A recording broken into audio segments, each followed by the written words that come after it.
In the gaming industry, first impressions are everything, and sometimes great games get left behind.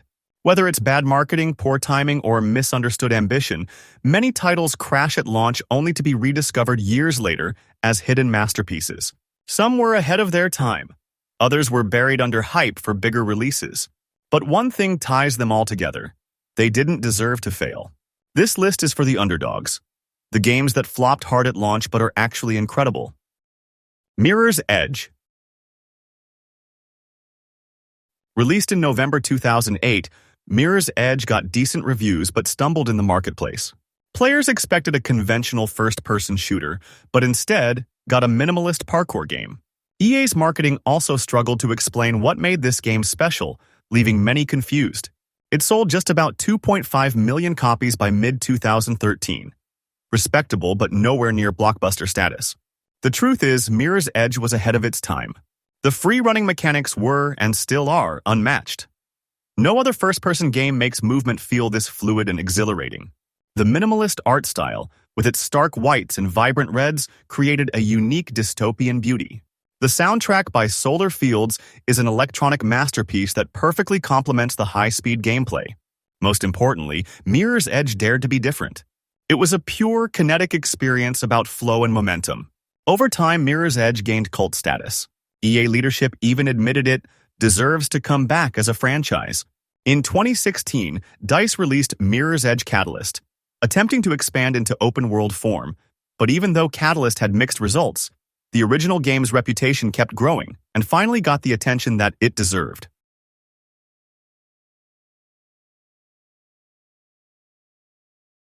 Mad Max never stood a chance.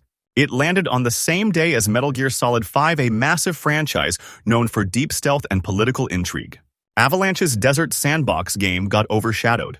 Though it didn't spawn a sequel, the game slowly earned a reputation as a sleeper hit. Mad Max nails the atmosphere of the wasteland like no other game. The car combat is brutal, weighty, and insanely fun.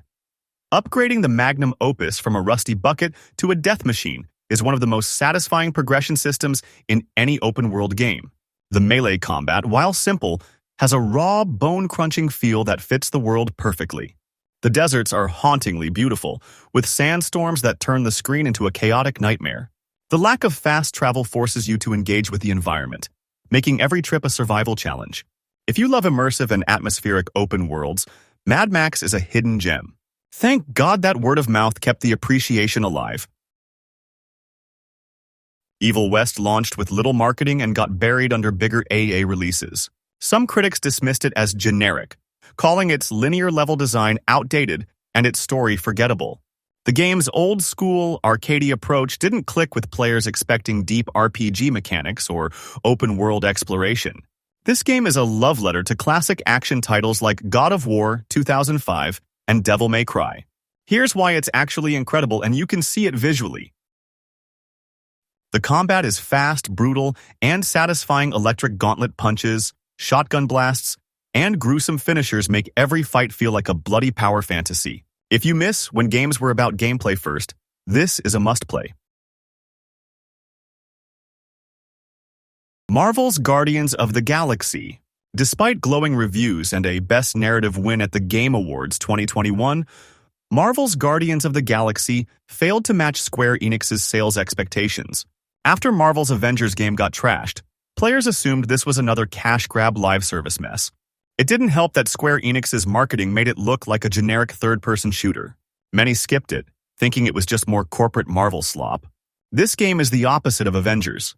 A single-player, story-driven masterpiece with heart, humor, and killer writing. The banter between the Guardians feels authentic, with dialogue choices that actually change team dynamics. The combat, while simple, is chaotic fun, letting you chain together flashy team attacks. Square Enix initiated post-launch discounting and Game Pass inclusion, nursing the game toward profitability. Game Pass exposure in early 2022 caused player numbers to climb, prompting organic word of mouth. Many now regard it as one of the best single-player Marvel stories, overshadowing initial hesitation. Its awards, narrative strength, iconic music, and cult following have secured it as a modern sleeper classic.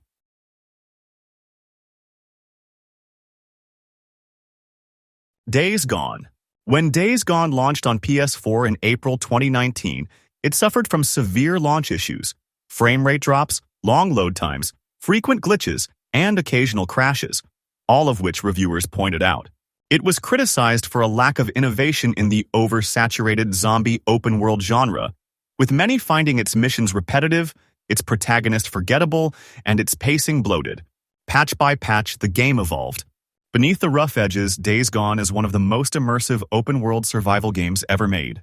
The motorcycle gameplay is fantastic. Fuel management, repairs, and upgrades make every trip tense.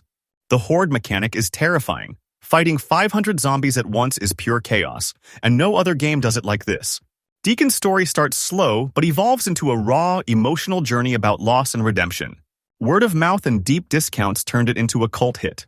Streamers and players championed its underdog status, and Sony's PC port introduced it to a new audience.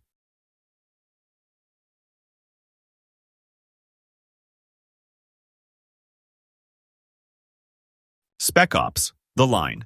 Marketed as just another generic military shooter, Spec Ops got lost in a sea of Call of Duty and Battlefield clones.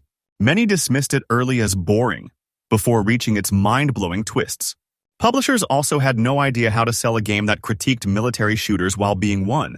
The story deconstructs heroism, war, and player agency in ways no game had dared before. Gameplay-wise, it's solid but unremarkable, because that's the point. The generic combat lulls you into thinking it's just another shooter, until the horror sinks in. Years later, critics and players revisited it as a misunderstood masterpiece. YouTube essays and word of mouth spread its reputation as one of gaming's best narratives. Now it's a cult classic, proof that games can be more than entertainment. They can hurt you in ways only this medium can. Shadow of the Tomb Raider. Coming off Rise of the Tomb Raider, expectations were sky-high, but Shadow underperformed. Fans criticized its darker tone, clunky stealth mechanics, and an overemphasis on story over action. This is the most Tomb Raider-feeling game in the reboot trilogy. The tombs are bigger and more intricate, with puzzles that actually challenge you. The jungle environments are stunning, full of hidden secrets and deadly traps. Combat is more brutal than ever, with stealth kills that make Lara feel like a predator. The story, while divisive, takes bold risks. Lara's descent into obsession and guilt gives her real depth. Over time, players revisited Shadow and appreciated its focus on exploration over mindless shooting. The definitive edition fixed many issues, and fans now see it as the most faithful to classic Tomb Raider's spirit. It's no longer the black sheep, it's a cult favorite. Enslaved Odyssey to the West. Enslaved bombed at launch. Poor marketing made it look like a generic post-apocalyptic action game, and it released the same week as Castlevania Lords of Shadow and Fallout New Vegas. Critics also dismissed its simple combat and linear design, missing its narrative brilliance. This game is a hidden masterpiece of storytelling. The relationship between Monkey and Trip is one of gaming's best. Andy Serkis and Lindsay Shaw deliver phenomenal motion-captured performances. The gameplay is a mix of Uncharted-style platforming and light combat, but the pacing is perfect. No filler, just a tight 10-hour adventure. Years later, critics and players rediscovered it as a criminally overlooked gem. Ninja Theory's later success with Hellblade brought attention back to Enslaved, and now it's praised as one of the most underrated narrative-driven games of its era. Sunset Overdrive. Sunset Overdrive was an Xbox One exclusive at a time when the console was struggling, and its over-the-top, hyper-stylized vibe didn't resonate with mainstream audiences. Many dismissed it as too weird or trying too hard to be edgy. This game is pure, unfiltered fun. The movement system, grinding, bouncing, and dashing through Sunset City is just too good.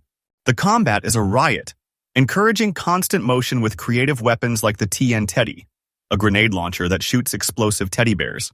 The writing is self-aware and hilarious, poking fun at gaming tropes while delivering a legitimately engaging story.